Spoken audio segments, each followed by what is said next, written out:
көптеген терминдер қазақ тіліне сол бар қалпында енгізіліп жатыр. Сіздің ойыңызша бұл дұрыс па? Иә, әрине бұл терминологиялық процесте өте үлкен, күрделі, жан-жақты талдауды қажет ететін. Ойыма балкон деген сөз келіп тұр. Бұған дейін ол да қаншама біраз халық арасында пікірталас туғызған сөз. Бананды сары қисық дейік деген сияқты. Қандай сөздер көбінесе аударылмай қалады? Аударылмаған технологияның тілдері көбінесе техника саласында. Қарапайым халық қатыса ала ма оған? Әрине Өз ойларын қарапайым білдіре ала ма? халық қатысады. Байқаудың да жүлде қоры қомақты.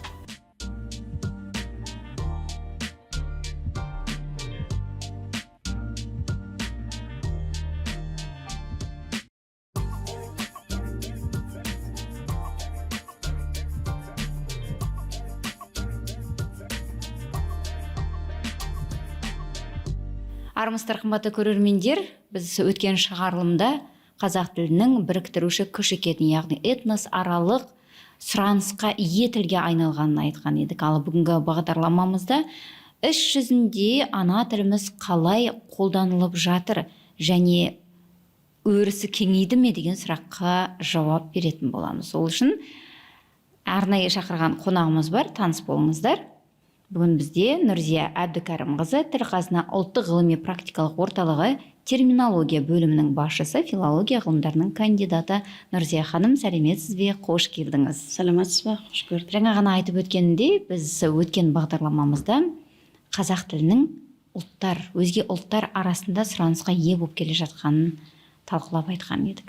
Енді бүгінгі бағдарламада сол сұраныс өзіміздің ортада, қазақы ортада, біздің қоғамда шынымен сұранысқа ие болып жатыр ма деген сұраққа жауап алғымыз керек. Сіз өзіңіз бүгінгі күнде қандай тенденцияны байқайсыз? Расымен сұраныс бар ма? Жақсы. Негізі шынымен де бұл қоғамда сұраныс өсті. Оны бірден айтуға керек. Ал сұраныс жоқ деген әңгімелер ол біздің баяғыда қалыптасып болған негізгі қоғамдық санамызға байланысты деп ойлаймын. Өйткені бұл тіл өзі бір күрделі құбылыс қой. Бұл процесс жүріліп жатады үздіксіз. Ол тірі организм. Сондықтан оны қоғамдық сананың ғана тұрғысынан емес, оны жан-жақты алып қарастыру керек. Мысалы қараңыз, біз 90-шы жылдары алғаш қазақ мектебіне орыс тілі енгізіле бастағанда мен сабақ бердім мектепте. Сол кезде 6-7 сыныптың оқушылары «Зачем мне ваш казахский язык? Я уеду в Россию, она поедет в Германию» деп тұрды. Ал енді қызықты қараңыз, мысалы олар 4-5 жылдан кейін сол балалар менің алдыма келді университетке. Енді содан байқай беріңіз, енді тілдің мысалы киесінің қандай болатынын, тілдің қолданысқа қалай біртіндеп енетінін осыдан байқауға болады. Енді жаңа айтып өткендей, тірі организм ғой тіліміз.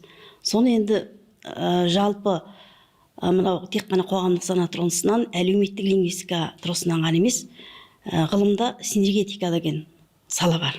Сол саланың тұрғысынан алып қарастыру дұрыс деп ойлаймын. Синергетика дегеніміз 70-ші жылдары лазерлік физиканы зерттеген неміс ғалымы Герман Хаккен деген кісі енгізген.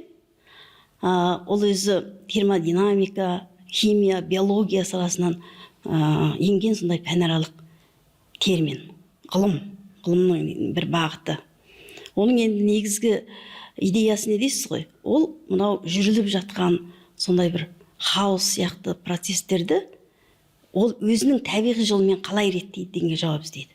Сонда қарап отырсаңыз, біздің қазіргі қоғамда не болып жатыр? Интернет ашып қалсаңыз, жаңа өздеріңіз айтқандай, басқа ұлттың жаңағы адамдары, біздің азаматтарымыз ғой енді, өздері жаңағы блог жүргізіп, орысша сөйлесін деген сияқты әзіл жаңа подкасты жасап жатыр. Сонымен қатар кішкентай балалардың өзі сәлем Қазақстан деп бастап, ата-анасына қазақ тілін үйретіп жатыр. Бұның өзі өте бір сондай жақсы іс қой енді. Сол енді былай қарап отырсаңыз, біздің енді бұрынғы ескі көзқарасымыз бойынша бұл бейберекет бір хаос сияқты. Бірақ сол бейберекет хаостан жаңа синергетика қалай тұрақты күйге енеді деген іздейді. Осы тұрғандан келгенде әрине біздің тіліміз енді бір сапалық деңгейге өтетін сондай бір кезеңде тұр деп ойлаймын. Расында сіз айтқандай, 80-ші 90-шы жылдары тіпті 90-шы жылдардан кейін де мұндай қазақ тіліне деген менсінбеушілік көзқарас бары болғаны сол кездерде де айтылып жүрді. Тіпті осы уақытқа дейін көз көргендер айтып бір-біріне соны бір естелік ретінде әңгіме қылып жатады. Ал қазіргі кезде сол көзқарас түбегейлі өзгерді деп айта аламыз ба? Енді түбегейлі өзгермесе де қоғамның санасына қозғау түсті. Енді қаласа да қаламаса да қазақ тілінің алдында айылын жию керек екендігін қоғам түсінді. Сондықтан енді біз осы мәселені ары қарай дамытып, ары қарай жүйелеп, жаңағы тіл саясаты болсын, қоғам тарапынан болсын, қоғамдағы әрбір азамат тарапынан болсын, өзінің ары қарай не үлес қоса аламын дегенді ойланатын кезге жетті деп ойлаймын. Енді қараңыз, мысалы, бізде коммуникативтік сана деген ұғым бар тіл білімінде. Ол жөнінде бізде негізі көп айтыла бермейді. Бұл менің ойымша біз тәуелсіздік алған кезде өзіміздің коммуникативтік санамыздан біршама ажырап қалған халық екенімізді түсіндік. Енді қараңыз, сол коммуникативтік сананың 3 деңгейі болады. Бірінші рефлексиялық деңгей, екінші тұрмыстық деңгей, үшінші рухани құндылық деңгейі деген. Енді біз осыдан 10 жыл бұрын университетте орыс тілді және қазақ тілді студенттердің арасында бір сауалнама жүргіздік. Осы балалардың, жастардың коммуникативтік санасының деңгейі қандай екендігін білу үшін. Сол кезде біз рефлексиялық деңгей, яғни бұл адамның тіл туралы қатып қалған жаңа қалыптасқан ұғымы, сол қандай екен деп. Сосын сұрақ қойдық, оларға сауалнама жүргіздік қой енді. Сұрақ қойдық. Қазақ тілі құдіретті ұлы тіл деп. Соған қазақ тілдегі оқитын балалар иә деп жауап берген. Орыс тілдер жоқ деп көп жауап берген. Қазақ тілді, бірақ орыс тілінде оқитын балалар ма? Орыс тілдер ғой енді, ол қазақша енді жақсы білмейтіндер ғой енді. Содан жоқ деп жауап берген. Ал енді екінші сұрағымыз болды, қазақ тілі ұлы Абайдың тілі, ұлы Мұхтар Әуезовтің тілі деген. Оған жаңағы қазақтың балалары жоқ деп жауап берген, қазақ тілінде оқитын балалар. А орыс тілінде оқитын балалар енді білмеймін деген сияқты дүдәмәл күйде жауап берген да. Енді бұдан қандай қорытынды шығара болады? Бұл жерде қазақ тілі енді құдіретті тіл деген енді баяғыдан біздің санамызға сіңбеген ғой. Қандай сондай бір қасиетті тіл екен. Енді сенің тілің тұрмыстық деңгейдегі тіл, сенің тілің отбасындағы тіл, орыс тілі, великий русский язык деген сияқты әңгіме айтылып келді ғой. Сондықтан сондайын қабылдай алмай тұр.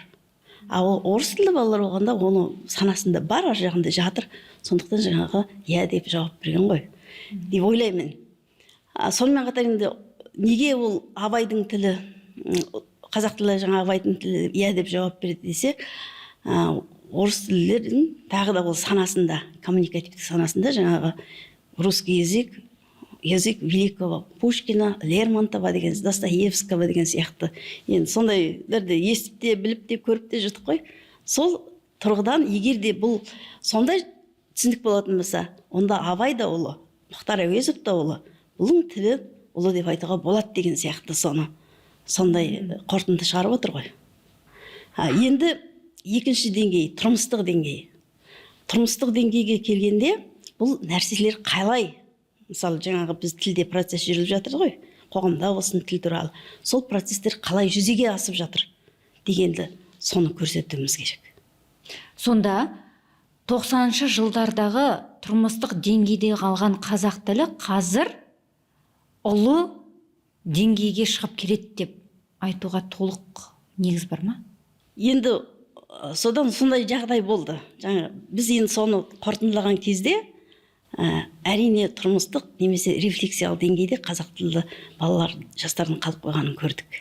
Одан кейін 5 жылдан кейін қайтадан жаңа осы 21-ші жылы Тұран Астана университетінің студенттеріне осы сұрақты қойдым. Сол кезде едәуір жаңағы көтеріліп қалған, рухани деңгейге жетейін деп қалған мысалы түсіндік. Өйткені мысалы рухани мақтаныш деңгейінде мынандай сұрақ қойылды. Сіздің үйіңізде мектепке, университетке арналған сөздік оқулықтан басқа қазақ тілінде кітаптар, сөздіктер, түсіндірме сөздіктер бар ма деп. Сонда жаңағы алғаш жауап берген балалар бірінші ретте көбісі жоқ деп жауап берген ғой. Ал екінші жауап бергенде 21 жылдан кейін жауап бергендегі. Иә, көбісі бар деп жауап берген. Сонда біз егер өзіміздің тілімізде қазақ тілінде оқулығымыз жоқ, кітабымыз жоқ, әдеби оқитын кітабымыз жоқ болса, біз қалай өзіміз мақтанышқа айналдыра аламыз деген сияқты қарапайым сұрақ қой. Осындай. Иә, сонда динамика әрине байқалды. Енді тағы 5 жыл өтті, одан да жақсы шығар деп ойлаймын. Енді алдағы уақытта тағы да жүргізесіздер онда сауалнаманы. Иә, Алла қаласа, иә. Демек, менің сұрағыма оралатын болсақ, қазақ тілі тұрмыстық деңгейден әлдеқашан шығып кетті. Тұрмыстық деңгейден шықты. Енді қоғам сондай сипат алып бара жатыр. Жаңа синергетика деп отырмыз ғой. Синергетиканың жаңағы мысалы синергетиканың несі кереметті неде десеңіз, ол күрделі жүйелерді талдайды. Тілде күрделі ғой. Сіз мысалы қазақша сөйлеп отырсыз, мына жақта орысша сөйлеп отыр. Біздің тілдік ортамыз әртүрлі. Біреулер қазақша сөйлегеннен ұялады, біледі деген сияқты. Бірақ енді жағдай жақсарып, өзін өзі реттеп келе жатыр. Реттеу әрине ол табиғи құбылыс, біртіндеп жүреді. Бірақ сол табиғи құбылысқа тағы да әсер ететін біздің заманымызда енгізіліп жатқан жаңа технологиялар, цифровизация дейміз, түрлі бір жаңашылдықтар келіп жатқан. Соған сай біздің тіліміз бейімделіп бір терминдер енеді. Қазіргі біздің қоғамға қарайтын болсақ, көптеген терминдер қазақ тіліне сол бар қалпында енгізіліп жатыр. Сіздің ойыңызша бұл дұрыс па? Мысалы, интернет болып қалып, ғаламтор емес. Оны қалай сіздер зерделейсіздер?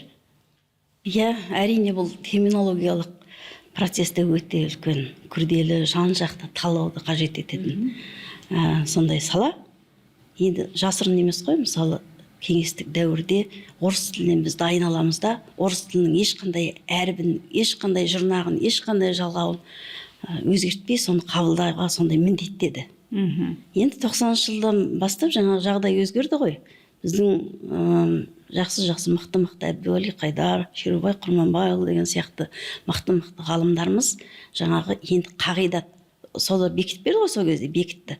Сол қағидатты қайтадан қарап, біздің өзіміздің тіліміздің заңдылығына сәйкес қандай да бір жолдарды табуға талпына бастады. Содан бастап жаңағы терминологиялық комиссия құрылды, ол үкіметтің қарауында болды деген сияқты. Енді терминология шынымен де өте қиын. Былай қарап отырсаңыз, біздің терминком кезет сайтында қазір 390 мыңнан астам термин бар. Иә, соның енді 70-тен 80% тек мына шет тілінен енген ғой. Оның жұрнағымен, жалғауымен, бүкіл жаңағы молекуласымен еніп кеткен ғой. 70-80% шет тілінен енген сөздер өзгеріссіз енген сондай кірме терминдер. Ол дұрыс па, дұрыс емес пе негізі? Әрине бұл дұрыс емес, сол жаңағы солақай саясаттың кесірі ғой. Енді осыдан шығудың жолын біз қазір іздестіріп жатырмыз. Мысалы, сол 390 мың терминді біз қазір ең бірінші шет тілдік терминдерді былай жинап алдық. Енді оны талдау жасадық, лингвистикалық талдау. Сол кезде біз мысалы префикстер дейміз ғой, біздің тілімізге жат қой, енді сөздің алдынан жалғанбайды ғой. Бей деген сияқты араб тілін, парсы тілінен енген болмаса бірнеше ғана сөзде жалғанбайды. Енді соның тізімін шығардық. Мысалы 3500 префикс бар екен жалпы әлемде тілде. Соның енді қаншасы біздің тілімізде бар. Қайсысын қандай сөзбен айырмастыруға болады деген мәселені. Мысалы, қандай сөздерді қарастырдыңыздар? Мысалы, гиперсілтеме дейміз ғой біз. Иә. Гиперс дегенді жаңағы бір ғалым ұсынды, ерен сілтеме деп атайық деп. Енді бірақ ол әлі бекітілген жоқ, енді ол ұсыныс түрінде қарастырылып жатыр. Гиперсілтеме, ерен сілтеме. Иә. Деген сияқты. Сноска дегенді ендірме деп өткенде мысалы енгізді, бекітті. Енді сол жыл сайын терминком мүшелері, республикалық терминология комиссиясы ғой. Сол кісілер жылына 6 отырыс өткізеді.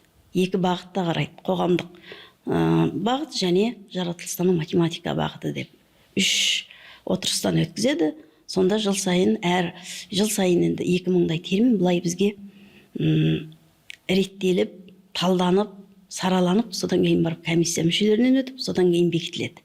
Бұл енді жаңағы 390 мыңды өз қазір бекітілген 45 мыңнан асады.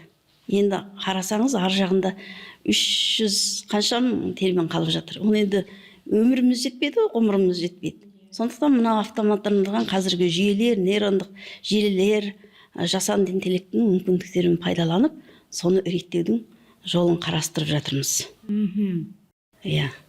Мысалы, журналистер арасында пайыз бен процентке қатысты бір кездерде тартыс болған. Қазақ тіліндегі пайыз сөзі әдемі қалсын. Процент деген ол тікелей орыс сөзі. Оны қолданбайық деген. Бірақ түптеп келгенде медиада екеуі де пайдаланылып жүр. Екеуін де қолданамыз. Процентті де, пайызды да.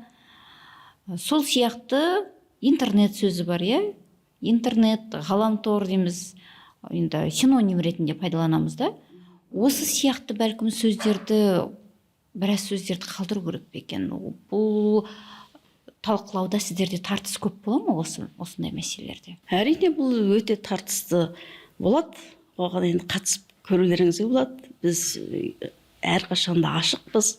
Біздің жасап жатқан істеріміз ашық деген сияқты. Қарапайым халық қатыса ала ма оған? Әрине, қарапайым халық қатысады. Жаңа сіз айтып отырған процент, пайыз, әнұран, гимн деген сөздер 200-дей сөз қайтып кетті ғой. Оны енді сіздің өзіңіз мысалы осыны бұрынғы пайызын қалдырайық, әнұранды қалдырайық деген сияқты процесс үдеріс деп алды да, одан қайтадан процесске ауыстырып тастады. Сондай жағдай болды. Соны қайтадан қайтаруға әрине болады. Сіз де ұсыныс жасауыңызға болады. Ол үшін қайда біз хабарласуымыз керек, қалай қатысамыз онда? Ол үшін сіздер тіл саясаты комитетіне өтініш арқылы жаңа ұсыныстарыңызды, пікірлеріңізді жібересіздер. Кез келген біздің Қазақстан азаматы осындай ұсынысын бере алады. Мысалы, өткен жылы бір азаматтан самокат дейміз ғой. Соны өз жүрет деп аударайық деген ұсыныс түсті. Өз жүрек? Өз жүрет. Өзі жүрет. Ол енді самокатица деген жаңағы тікелей аударса, калька аударма ғой. Енді ол біз қазір ондай калька аудармаға емес, тек қана қазақ тілінің өзінің заңдылықтарына сәйкес келетін. Әсіресе не болмаса. Алама қандай сөз бар оған? Өзі жүрет. Содан енді жаңа бізде ең алдымен терминді бекіту үшін лингвистикалық сараптама жасайды ғой. Біздің ғалымдарымыз бар, сырттан тартатын ғалымдарымыз бар. Сөйтіп сараптама жасай келгенде әртүрлі нұсқалар ұсынылды. Табан сырғы дейік, сырғақ дейік, жүргек дейік деген сияқты. Сөйтіп сол нұсқаларды біз ұсындық комиссияға. Комиссия жүргек деген сөзді бекітті. Яғни самокат, қазір самокат емес, жүргек. Ресми жүргек. Жүргек деп бекітілді, жүргек. Өйткені безгек деген мысалы медицинада оның несі бар ғой, термин бар, безгек деген. Енді қол аяққа тұрмай безі деген сөз ғой.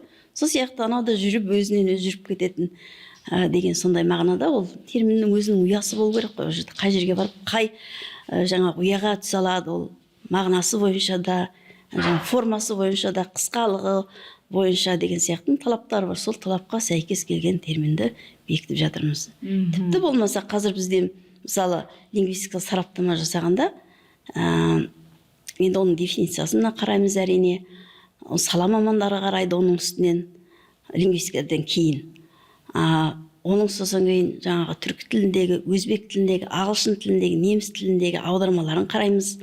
Егерде неміс тілі емес, енді көбінесе түркі тілдеріндегі, түріктерде, өзбектерде қандай бір жақсы терминдер болса, соны біз алуға тырысамыз. Яғни түркі тілдес халықтарға ортақ тілді пайдалануға тырысасыз. Бұрынғы енді Бақымет Байтұрсынұлының сондай қағидасы болған ғой. Егер өзіміздің тіліміздің байлығын сарқа пайдалануымыз керек, егер болмай жатса, онда достас түркі тілдерінен жаңа термин алуға болады деген. Осы біртіндеп енді жүзеге асырып келе жатыр. Самокат жүргек боп ауысты, бірақ оны көпшілік біле бермейді халық. Оны халық арасына енгізуге қандай да бір шаралар жүргізесіздер ме, жұмыстар істейсіздер ме? Енді біздің орталықтың инстаграмы бар, парақшалары, фейсбугі бар. Сол арқылы әрине халыққа былай жеткіземіз. Сонымен қатар бізде бастамашыл адамдар өте көп. Мысалы бізде Павлодар университетінің іс жүргізуші Асылбек деген жігіт бар. Ол жаңа бізде сайыс болады, жыл сайын термешілердің байқауы болады. Сол байқауларға қатысқан жеңімпаз сондай жігіт өзінің жаңағы инициативасымен трицқа жаңағы терминдер туралы өте жақсы мәліметтер салады. Сондай әркімнен мысалы ақпараттандыру жұмысын жүргізеді. Ешкімге жаңағы ешкімнен нұсқау келмесе де соның бәрін ары қарай халыққа жеткізіп насихаттап отырады. Енді негізінен ол бұқаралық ақпарат құралдары, медиа арқылы жетеді ғой халықтың ортасына.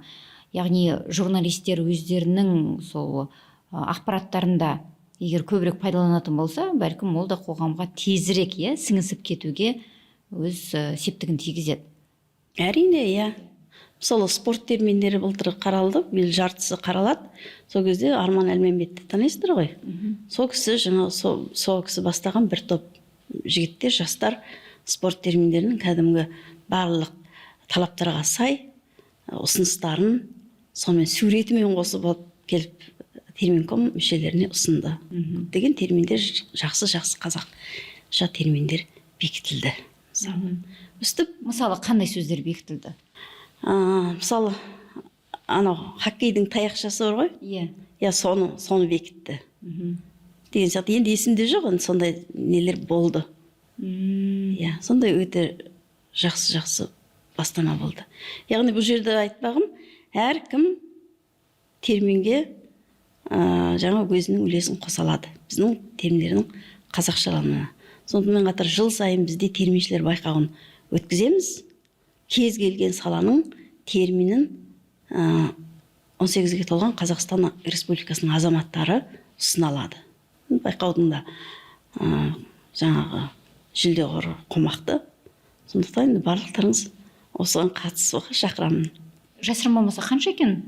250 мың ғой бас жүлде. 250 мың бас жүлде. Жақсы, енді расында тілге жаны ашитын, терминдердің дұрыс аударылуын қалайтын азаматтар болса, бұл жақсы мүмкіндік. Бір жағынан бағын сынап көреді, бір жағынан жүлде қорын иеленуге мүмкіндік туады. Әрине бұл тіл саясаты комитетінің тапсырысымен біз ұйымдастырамыз. Бұл жерде жаңағы жеңімпаз болған қатысушылар, егерде олардың ғылыми дәрежесі болса, немесе магистр болса, оларды біз келешекте жаңа өзіміздің ақылы жұмыстарымызға тарталамыз. Мысалы, осы жеңістен, осы жаңа байқаудан анықталған терминология комиссиясының, республикалық терминология комиссиясы ғой, комиссиясының мүшелері де бар. Олар да жақсы жұмыс істеп келе жатыр. Сөйтіп біз халықтың ішінен жаңағы нағыз терминге жаны ашитын, нағыз өзінің тіліне жаны ашитын сондай адамдарды біртіндеп анықтап алып жатырмыз. Ойыма балкон деген сөз келіп тұр. Бұған дейін ол да қаншама біраз халық арасында пікірталас туғызған сөз, балкон, қылтима деп. Ол мысалы халық тарапынан бір қарсылық көп болып жатса, қайтадан өзгеруі мүмкін бе, мысалы сондай сөздер? Ол негізі бекітілмеген термин. Ол туралы әңгіме болмаған. Біреу мысалы дақпырт деді ғой, біреу соны айтып келемеш деді ме екен білмеймін ғой енді. Сөйтіп жаңағы ананы қылтима дейік, сары қисықты, бананды сары қисық дейік деген сияқты сондайларды енді әлеуметтік желілерге салып жүрген ғой. Содан бұл ойбай терминология осылай болып өзгеріп кетті деп айтып жатыр. Ол біздің терминкомның сайтында жоқ, бекітілген терминдердің тізімінде де жоқ. Ондай әңгіме жоқ. Балкон ретінде қалған.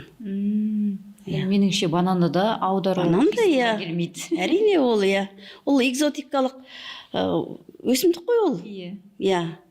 Бізде мысалы жоқ ол банан. Біз не дейміз керек оны бананды? Сол өзінің түпкілікті несінен ғана аламыз. Енді алатын жағдай болмайды, алмайтын жағдай болмайды. Біз мысалы технологияның барлығын біз жасап жатқанымыз жоқ қой. Сондықтан жаңағы көбінесе ұлттық терминді қалыптастыруға, тіліміздің өзінің заңдылығына сәйкес келетін терминдерді қалыптастыруға тырысамыз, ал болмаған жағдайда соғатында қалдырамыз. Енді бір мәселе жаңағы кейбір терминдерді өзіміздің тілдік дыбысталу соған жаңа бейімдеп қабылдасақ деген сондай ұсыныстар бар. Оларда мысалы Ахмет Байтұрсынұлының кезінде көптеген мына араб парыстан енген сөздер біздің тілімізге бейімделіп еніп кеткен ғой. Сол дәстүрді бізде жалғастыруға тырысып жатырмыз. Негізінен осы енген шет елдерден, өзге мемлекеттерден келген сөздерді енгізуге сіздер енді барынша өз жұмыстарыңызды жүргізесіздер ғой. Сол жерде нақты бір талаптар бола ма? Міне, мына мемлекеттің тілін біз осындай жағдайда қалдыруымыз керек, жоқ, мына жағдайда біз оны міндетті түрде аударуымыз керек деген сияқты.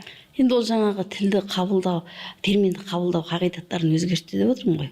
Соған байланысты жаңағы біз егер болатын болса қалдырамыз. Болуға тиіс ешқандай бізде балама жоқ болса.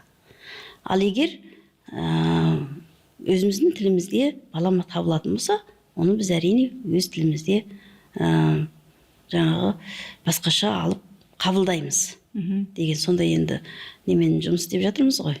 Қандай жағдайда мысалы сөздер аударылмайды? Мысалы қараңыз, бір қызық терминдерді лингвистикалық сараптама жүргізіп отырғанда қызық жағдайға тап болдық. Мысалы бізге каякинг деген термин келді, жаңағы спорт термині. Каякинг. ING жаңағы ағылшын тілінің сондай несімен.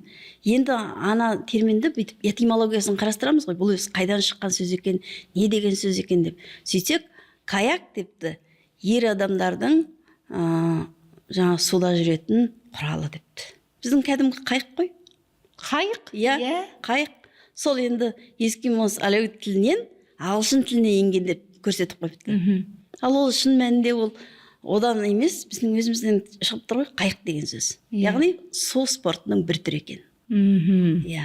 Қайық спорты сонда. Қайық спорты, иә, кәдімгі қайық спорты. Бірақ оны бізде осы уақытқа дейін каякинг деп пайдаланып келді ме? Енді каякинг деп енді ағылшын тілінен де алып жатырмыз ғой. Тек қана орыс тілін емес, сол каякинг деп келіп тұр. Сол сияқты жаңағы кен металлургия ісінде балда деген термин болды. Ол жаңағы үлкен ауыр темір балға деп сөйтіп беріпті. Енді қараңыз, балда деп бар сөз. Иә, балда деп қарасақ, оның жаңағы түркі тілдерінен енген балға деп сөйтіпті да. Енді балға балта.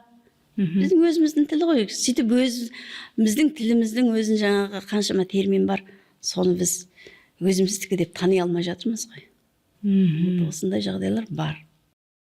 Ал қандай сөздер көбінесе аударылмай қалады? Аударылмай технологияның тілдері көбінесе, техника саласындағы.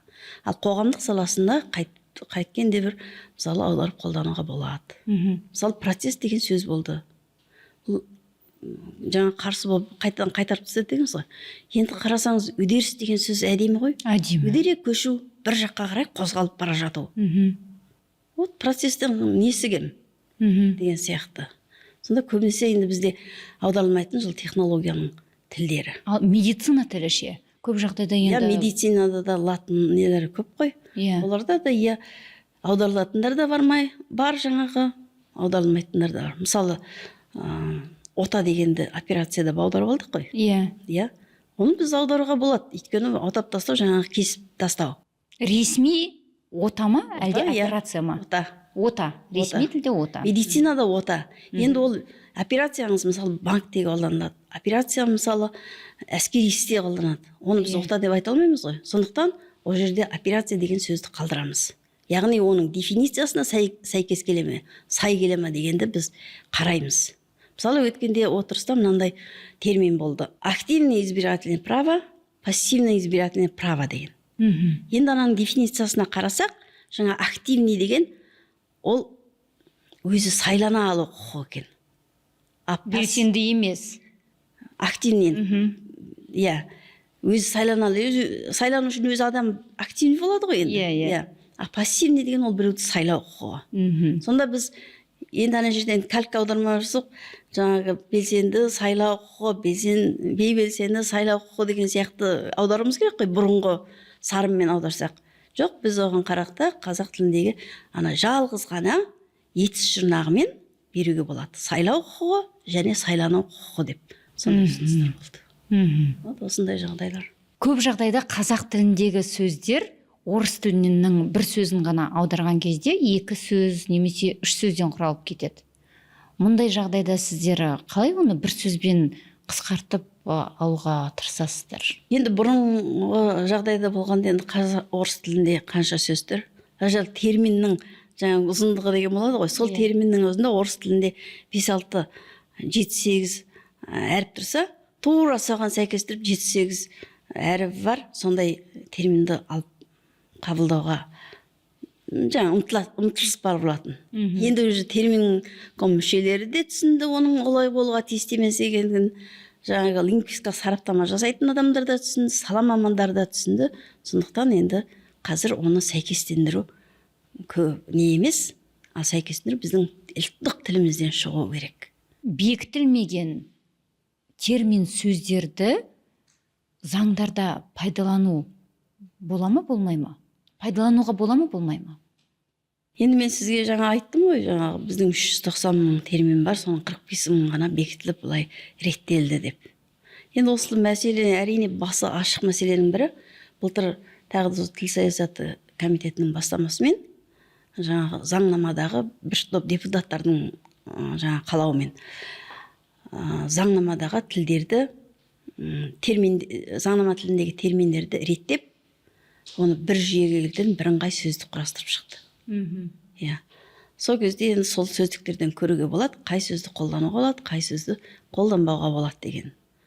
Енді ол кезінде бәрі қазақшаға аудару керек болды деді, қалай болса солай жаңа аударылды, аудармашылардың да деңгейі әртүрлі болды деген сияқты ғой. Сондықтан енді қазір сол процесті қайтадан алып біз қайтадан қарастырып, мынау болады, мынау болмайды деген мәселені жасап жатырмыз. Заңға қандай да бір өзгеріс енгізер алдында сіздермен кеңесіп, мына сөзді пайдалануға бола ма, жоқ па деп ақылдаса ма? Жоқ, ондай тіл саясаты комитеті мен ақылдасатын шығар. Біз енді орталық қой, біз жұмыстарын үйлестіріп отырамыз. Иә.